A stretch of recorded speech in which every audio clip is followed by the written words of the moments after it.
All right, chat. We're back with more gaming news on Friday. Kind of a slower news week, which is kind of nice. Still bad things. Still bad things, but you know, still kind of nice. Starting with the usual big three big news.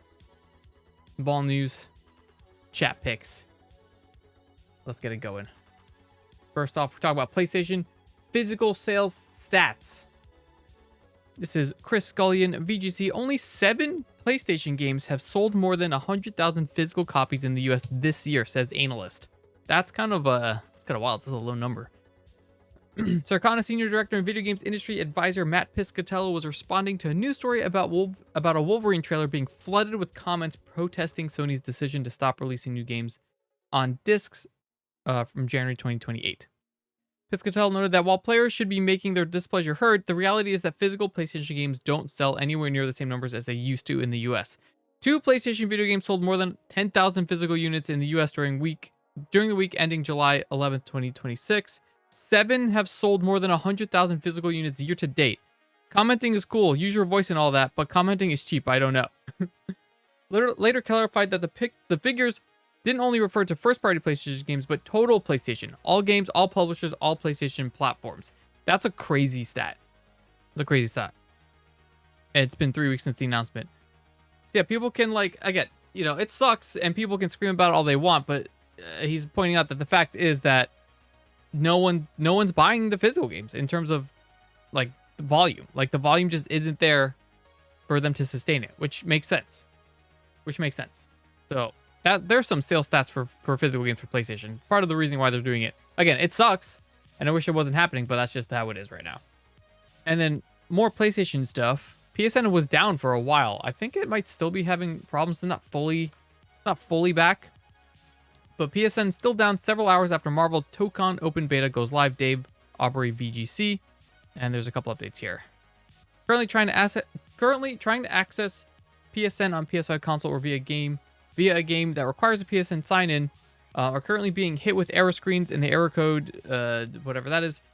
On the PlayStation website, it stated that this error indicates that there was an issue connecting to the server at the time of writing. The website Down Detector is also indicating that users have been reporting issues accessing PSN since 12 p.m. BST in the UK. And the Tokon Fighters open beta was starting. First update was 8 hours ago. The official Tokon Fighters Twitter account posted an acknowledgement of the issue and is pointing players toward its Discord for further updates. Now posted an acknowledgement of the issue and pointing players. It said the same thing twice here. Huh. Why would you do that? So they're telling everyone to go to the Discord. And then as of 4 hours ago, or 5 hours ago, PSN is still unavailable several hours after a short Amazon Web Services outage. Up-to-date PSN status information can be found on PlayStation status website. Let's look at it right now. All services up and running. So, looks like it's still good, but hours and hours is crazy. Next up, Nintendo. They have something to say about the tariff refunds, if that even is a thing that happens. Chris Scullion, VGC. Nintendo says it shouldn't have to pay back players if it gets tariff refunds from the US government. What? It says players got exactly what they bargained and paid for when buying more expensive Switch consoles. Oh, man. Let's talk about the lawsuit. As reported by GameFile, Nintendo has asked the court to dismiss the class action suit, saying players received exactly what they bargained and paid for when they bought a Switch after the price increase.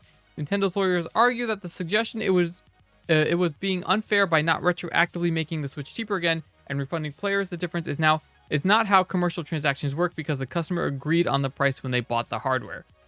They were free to abstain from purchasing the product. Nintendo or one of its retailers set a price for each product and consumers decided whether that price was worth paying.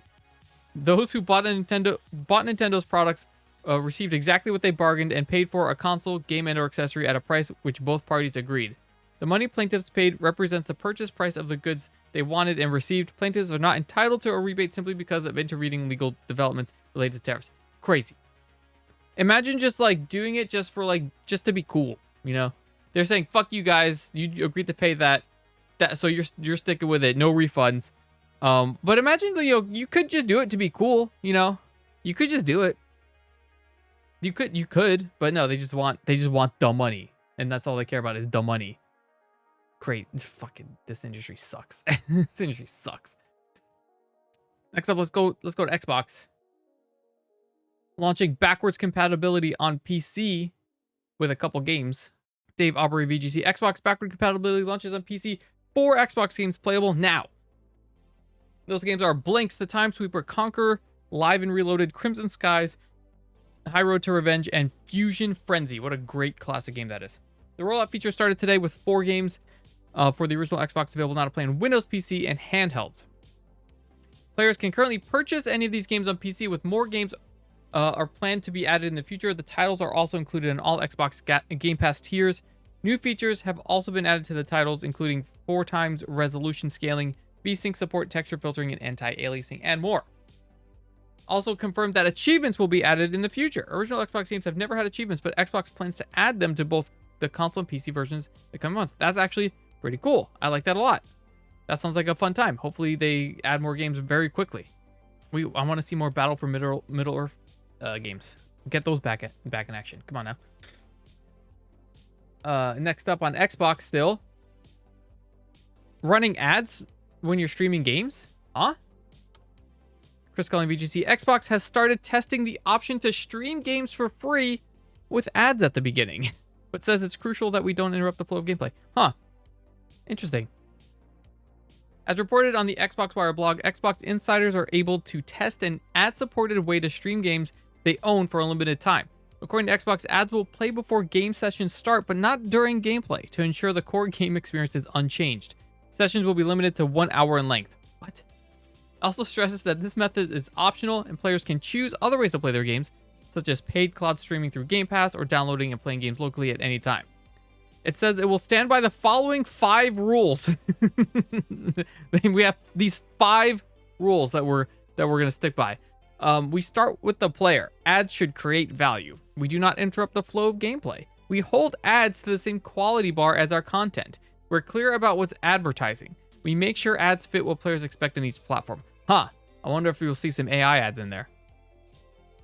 Advertising has existed in games for decades, from in-game placements to free-to-play models, but it hasn't always been built with the player in mind. When done well, advertising can help lower the cost of access. TLDR, get ready for a paid tier of Game Pass that's ads or no ads. Get ready for that in the future. That's so silly. Ads in front of your fucking games is crazy. This is the worst. This is the worst.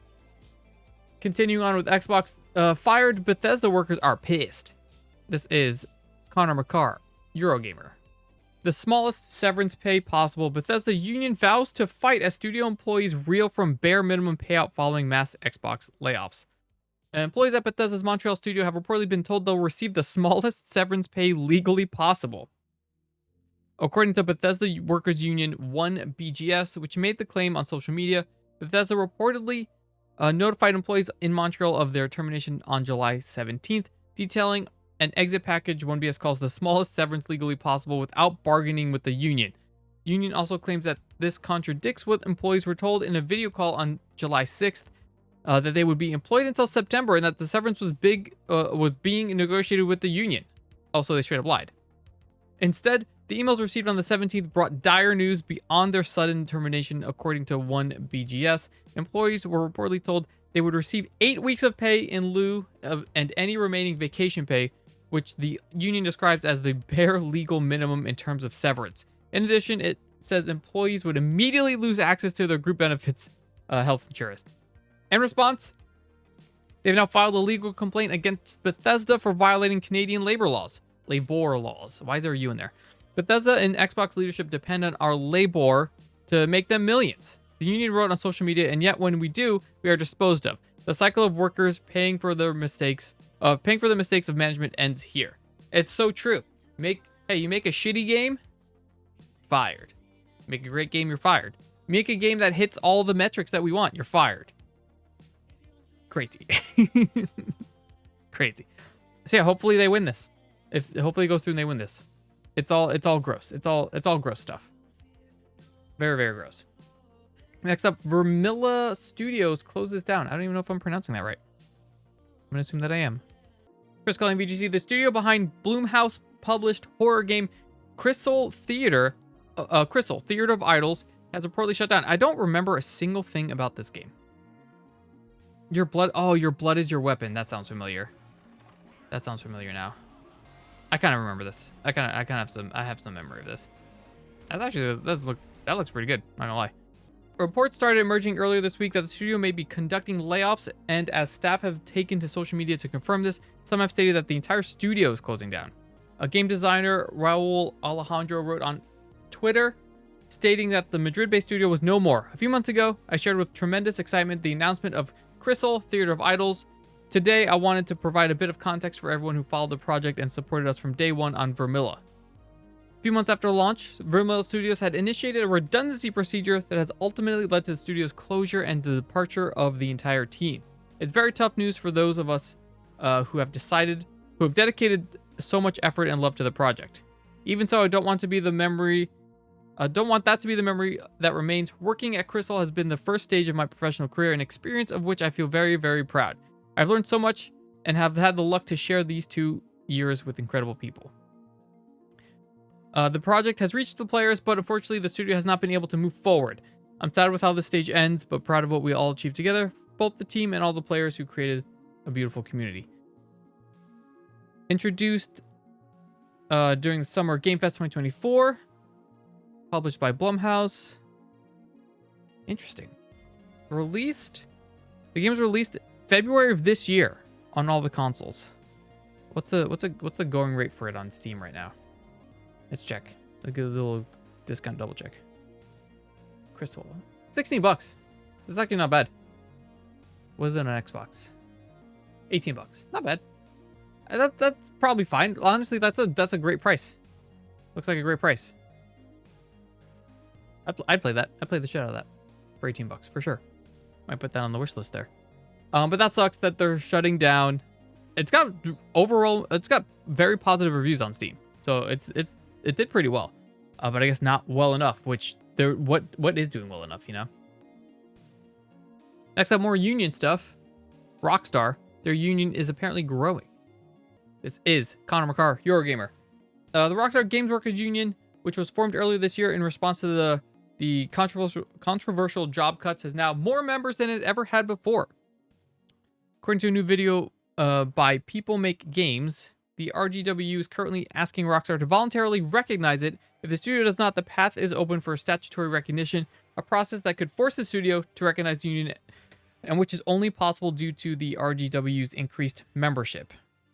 Let's see. Alex Marshall, president of Independent Workers Union of Great Britain, provided insight into the burgeoning numbers, explaining that there was a chilling effect that impacted the prospect of forming a union immediately after Rockstar's firing of around 30 developers last year. Since then, an element of rebuilding has taken place amid a growing appetite for unionization within the studio.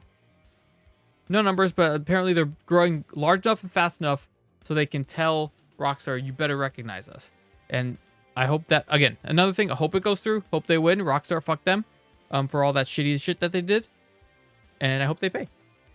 Fuck that. Next up, Hasbro pulling out of games. This is Sheriff Said, Eurogamer. After its Baldur's Gate 3 era splurge, Hasbro is scaling back its gaming ambitions following $56 million loss. But Warlock and Mass Effect like Exodus are safe, huh? Hasbro, which is the parent company of Dungeons & Dragons owner Wizards of the Coast, is seemingly scaling back its video game ambitions. The company, which has initiated a plan in 2022 to become a major publisher, has already canceled several of its projects and laid off many of their developers. Insane. Recorded a $56 million write-down across its games portfolio, reaching all the way into 2028. So-called impairment charge, which is another way of saying an owed asset has lost some of its value, was announced in a conference call for the company's second quarter 2026 financial results.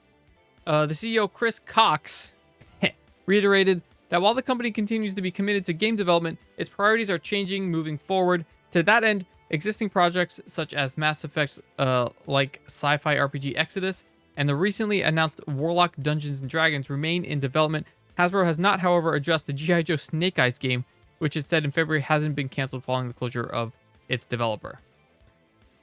It's almost as if, like, getting into this industry in 2022, what an insane risk that was. What an insane risk that was. It's like they spent all this money. We're like, yeah, we're going to get into this. And then got in there and was like, you know what? This is hard and costs a lot of money. We shouldn't be doing this. Who would have thunk? Who would have thunk? Everyone. I think everyone probably told them, hey, this is not the best idea. But they went ahead and tried it anyway. And so they decided, yeah, let's now fire a bunch of people and lose a lot of money. Cool. Great job, Hasbro. Great job. All right. Do some small news. First up, Ghost Recon stuff. This is Chris calling VGC. Ubisoft promises more Ghost Recon news in August as Wildlands Definitive Edition info emerges. Official Twitter account publisher said, "It's been a while, Ghosts. We know some of you saw some updates. We'll have more to say on the 6th of August when we celebrate the 25th anniversary of Ghost Recon. Intel coming soon. Definitive Edition. So hey, maybe there's a new game. Do people want a new Ghost Recon? How many people even remember Ghost Recon? That's a great question. New stuff coming out. That's cool. Next up, we got some game-themed Lego sets that are being discontinued soon. So get them while you can. 21 video game Lego sets are retiring this month, including Pac-Man, Deku Tree, and Mario and Yoshi. I kind of need to find this Deku Tree at a discounted price. Does it have a full list? It does. Okay. Lego sets retiring on the 31st. Pac-Man Arcade, Deku Tree, Super Mario. We got the Piranha Plant, Mario Yoshi, Lego Mario Interactive, Yoshi Bike, Standard Kart. It's all the Mario Kart ones, it looks like. Captain Toad's Camp, Toad's House, the Castle, Piranha Plant Power Up, Animal Crossing ones, Sonic ones, Minecraft ones. Bunch of shit. If you were looking at one of these Lego sets, better get them while you find them. Next up, the Avatar game was delayed basically right before it was supposed to be released. Chris calling VGC. Xbox Series X and S version of Avatar Legends, the fighting game, has been delayed just hours before release. Crazy. Formed by Paramount Games, developed by Gameplay Group International, was set to release today at 7 p.m. Pacific, 10 a.m. Eastern, 7 a.m. Pacific. I was like 7 p.m. That doesn't make sense. And Switch 2 version, so on and so forth. An announcement posted on the game's official Twitter account just 13 hours before the planned release time, however, states that the Xbox version has been delayed by a month and a half. Oh my god. Also adds that the deluxe edition, which includes a year one pass, won't initially be available on Switch when it eventually releases on that platform. What? How are they so not ready for this? It won't support crossplay or any languages other than English. How are they so incredibly unready for this release? Well, I guess we're going to wait another few weeks for this game to come out. Hopefully, hope you guys weren't excited for that one.